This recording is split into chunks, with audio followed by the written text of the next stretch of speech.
যখন মন চায় একটু নতুন কিছু খেতে, একটু স্পেশাল কিছু খেতে, তখন কিন্তু ডিনারে বা লাঞ্চে এই রেসিপিটা আপনারা বানিয়ে ফেলতে পারেন। সামান্য খরচে একেবারে হোটেল রেস্টুরেন্টের মতো স্বাদ আপনি পাবেন। হ্যালো বন্ধুরা, আশা করি সকলে ভালো আছেন। বাটা মাছের নানান রেসিপি তো আপনারা খেয়েছেন। আজকে দুর্দান্ত স্বাদের এই রেসিপিটা আমার মতো করে বানিয়ে খান। বললাম তো, এর স্বাদ ভুলতে পারবেন না। তাই শীত চলে যাবার আগে অবশ্যই বাটা মাছের এই রেসিপিটা একবার ট্রাই করুন। চলুন কথা না বাড়িয়ে রেসিপিটা স্টার্ট করে দিই। আমি এখানে প্রায় 600 গ্রাম মতো বাটা মাছ নিয়ে নিয়েছি। আগে থেকে ধুয়ে পরিষ্কার করে নিয়েছি। এবারে আমি এর ভেতরে দিয়ে দিলাম হাফ টেবিল চামচ মতো লবণ, 1/4 টেবিল চামচ মতো হলুদের গুঁড়ো, 1/4 টেবিল চামচ মতো লঙ্কার গুঁড়ো। আর এর ভেতরে আমি দিয়ে দিচ্ছি 1 টেবিল চামচ মতো সর্ষের তেল। মাছের গায়ে মশলাটাকে খুব ভালো করে মাখিয়ে নেব। প্রতিটা মাছের পিসকে ধরে ধরে মশলার সঙ্গে ভালো করে মাখিয়ে নিতে হবে, তাহলেই কিন্তু রেসিপিটা টেস্টি হবে। খুব ভালো করে মশলাগুলো মাছের গায়ে ভালো করে মাখিয়ে নিয়েছি, হয়ে গেছে। এবারে আমি এর ভেতর দিয়ে দিচ্ছি 1 টেবিল চামচ মতো বেসন। বেসনটা দিলে পরে যে মশলাটা আমি দিলাম মাছের মধ্যে, সেটা খুব ভালো করে মাছের গায়ের সাথে মাখানো হয়ে যাবে। দেখুন, বেসনটা দিয়ে আমি আবারও মাছের সাথে ভালো করে মিশিয়ে নিচ্ছি।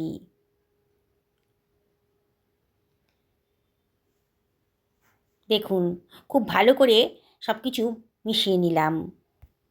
এবার মাছটাকে সরিয়ে রাখছি। আমি একটা মিক্সার গ্রাইন্ডার নিয়ে নিয়েছি, তার ভেতর দিয়ে নিলাম 6-7টা কাজু দানার পিস। এবারে এর ভেতর দিয়ে দিচ্ছি 3 টেবিল চামচ মতো টক দই।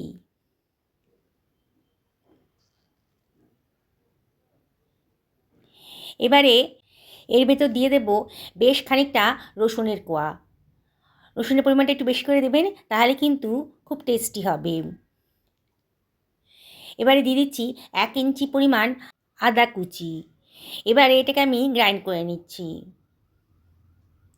দেখুন, কত সুন্দর একটা স্মুথ পেস্ট তৈরি হয়ে গেছে। এবার এটাকে আমি অন্য একটা পাত্রের ভেতর সরিয়ে রাখছি। ওই গ্রাইন্ডারের ভেতর আমি দিয়ে দিচ্ছি বেশ খানিকটা ধনেপাতা কুচি। ধনেপাতার পরিমাণটা কিন্তু বেশিই দেবেন, তাহলেই কিন্তু রেসিপিটার টেস্ট একেবারে দারুণ সুন্দর হবে। এর ভেতর দিয়ে দিলাম বেশ কতগুলো কাঁচা লঙ্কা। লঙ্কার পরিমাণটা অবশ্যই নিজেদের পছন্দ মতো দেবেন, তবে এই রেসিপিটা ঝাল ঝাল হলে খেতে ভালো লাগবে। বাটি ধুয়ে অল্প জলও দিয়ে দিলাম। এবার এটাকে গ্রাইন্ড করে নিচ্ছি। দেখুন, কত সুন্দর একটা গ্রিন কালারের পেস্ট তৈরি হয়ে গেছে। সরিয়ে রাখলাম। একটা কড়াই গরম করতে দিয়ে দিয়েছি। কড়াইটা যখন বেশ গরম হয়ে গেছে, তখন এর ভেতর দিয়ে দিলাম 3 টেবিল চামচ মতো সর্ষের তেল। আর তেলটা যখন বেশ গরম হয়ে গেছে, তখন আমি বাটা মাছগুলোকে দিয়ে দিচ্ছি। একসাথে পুরো ভাজতে পারবো না, ব্যাচে ব্যাচে ভাজতে হবে। দেখুন, মাছগুলোকে আমি উল্টে পাল্টে ভালো করে ভেজে নেব। একটু কড়া করেই ভাজবো। গ্যাসের ফ্লেমটা মিডিয়াম টু হাইতে রেখেছি, আর মাছগুলোকে উল্টে পাল্টে ভেজে নিচ্ছি। বেশ লাল লাল করে ভাজা হয়ে গেছে প্রথম ব্যাচের মাছগুলোকে। এবার অন্য একটা পাত্রের ভেতর তুলে রাখছি। বাকি মাছগুলোকেও আমি আবারও দিয়ে দিচ্ছি গরম তেলের ভিতরে। একইভাবে বাকি মাছগুলোকেও আমি ভেজে নেব। যেসব বন্ধুরা রেসিপিটা দেখছেন অথচ এখনও আমাকে সাবস্ক্রাইব করেননি, তাদের কাছে আমি একান্ত রিকোয়েস্ট করছি আমার চ্যানেলটা সাবস্ক্রাইব করার জন্যে। পাশে থাকা বেল আইকনটা অবশ্যই ক্লিক করে দেবেন, তাহলে আমার রান্নার নোটিফিকেশানটা আপনারা চটজলদি পেয়ে যাবেন। দেখুন, আমার কিন্তু ব্যাচে ব্যাচে সমস্ত মাছগুলোকেই ভাজা হয়ে গেল। বাটা মাছের নানান রেসিপি তো খেয়েছেন, আজকে আমার মতন করে এটা বানিয়ে খান। বললাম তো, এর স্বাদ কিন্তু ভুলতে পারবেন না। সমস্ত মাছগুলো ভাজা হয়ে গেছে।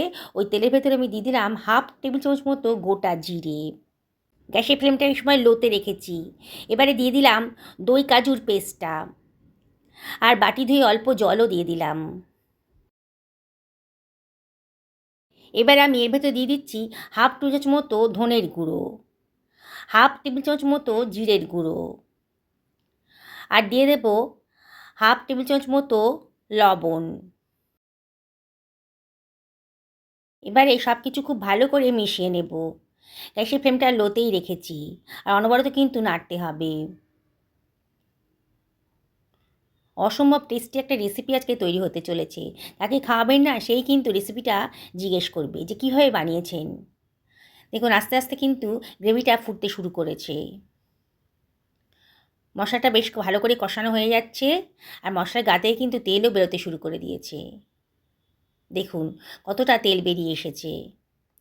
এইবারে আমি গ্যাসের ফ্লেমটা আবারও লোতে রেখে এর ভিতর দিয়ে দিচ্ছি ধনেপাতার পেস্টটা। গ্রাইন্ডারটা ধুয়ে অল্প জলও দিয়ে দিলাম, দিয়ে সব কিছু আবারও খুব ভালো করে মিশিয়ে নিচ্ছি। অনবরত কিন্তু নাড়তে হবে। দেখুন কত সুন্দর একটা কালারফুল গ্রেভি তৈরি হয়ে যাচ্ছে, ফুটতে শুরু করেছে। এবারে আমি বেশ কিছুক্ষণ নাড়াচাড়া করার পরই দেখুন আবার কিন্তু আমার মশলাটা ভালো করে কষানো হয়ে গেছে, আর মশলা গা থেকে আবারও তেল বেরোতে শুরু করে দিয়েছে। অনবরত কিন্তু নাড়তে হবে। গ্যাসের ফ্লেমটা আবারও লোতে করে দিয়েছি, দিয়ে ভালো করে মশলাটাকে কষিয়ে নিচ্ছি। বন্ধুরা, মশলা যত ভালো করে কষাবেন ততই কিন্তু রান্নার টেস্টটা ভালো হবে। তাই আমি বারবার করে বলছি মশলাটা খুব ভালো করে কষিয়ে নেবেন। এবার আমি এর ভেতর দিয়ে দিচ্ছি 1 বাটি পরিমাণ গরম জল। গরম জল দেওয়ার চেষ্টা করবেন, তাহলে কুকিং প্রসেসটাও ঠিক থাকবে আর রান্নার কালারটাও খুব সুন্দর থাকবে। আবারও সব কিছু ভালো করে মিশিয়ে নিলাম। এবার আমি এর ভেতর দিয়ে দিচ্ছি 1/2 টি চামচ মতো লবণ। টেস্ট করে দেখলাম লবণটা একটু কম লাগছিল। আবারও কতগুলো কাঁচা লঙ্কা চিড়ে রেখেছিলাম দিয়ে দিলাম, আর দিয়ে দিচ্ছি খানিকটা ধনেপাতা কুচোনো। ধনেপাতাগুলো এই গ্রেভির সাথে যখন ফুটবে দারুণ সুন্দর একটা ফ্লেভার আসবে। এবারে আমি ঝোলটা যখন ফুটতে শুরু করেছে তখন আমি ভেজে রাখা মাছগুলো এর ভেতর দিয়ে দিচ্ছি। যেসব বন্ধুরা রেসিপিটা ফেসবুক থেকে দেখছেন তাদেরকে আমি রিকোয়েস্ট করব আমার পেজটা ফলো করার জন্যে। সমস্ত ভাজা মাছগুলোই আমি ঝোলের ভেতর দিয়ে দিচ্ছি। দেখছেন তো কত অল্প সময়ের ভেতর একেবারে হোটেল রেস্টুরেন্টের মতন দামি সুন্দর একটা রেসিপি তৈরি হয়ে গেল। একেবারে নতুন ধরনের নতুন স্বাদের রেসিপি। একঘেয়ে মাছ খেতে খেতে তো বোর হয়ে গেছেন, আজকে আমার মতন করে এভাবে বানিয়ে খান। ওপর থেকে একটুখানি কসুরি মেথি হাতে ডলে দিয়ে দিলাম, এই 1 টেবিল চামচ মতো। এবারে আমি ঢাকা দিয়ে এটাকে মিনিট 5 লো ফ্লেমে রান্না করে নেব। 5 মিনিট বাদে দেখুন সেই ফ্লেমটা অফ করে দিয়েছি। কত সুন্দর একটা রেসিপি আজকে তৈরি হয়ে গেল। বাটা মাছের নানান রেসিপি তো আপনারা খেয়েছেন, আজকে আমার মতন করে এইভাবে বানিয়ে খান। এতটা লোভনীয় হয়েছে না, একবার বানিয়ে খেলে বারে বারে কিন্তু আপনাদের বানিয়ে খেতে ইচ্ছা করবে। আমি একটা সার্ভিং প্লেটে এটাকে সার্ভ করে দিচ্ছি। দেখুন কালারটা দেখুন কতটা লোভনীয় হয়েছে। যাকে খাওয়াবেন গ্যারেন্টি দিয়ে বলছি সে কিন্তু রেসিপিটা জানতে চাইবে আপনার কাছে। আর এই রেসিপিটা যদি শীতকালে একবার না খান না, তাহলে কিন্তু সারা বছর আপনাদের আফসোস করতে হবে, কারণ শীতের ধনেপাতার স্বাদই কিন্তু আলাদা। একবার বাড়িতে বানিয়ে ফেলুন, সকলকে খাওয়ান, নিজেও খান। সুস্থ থাকুন, ভালো থাকুন।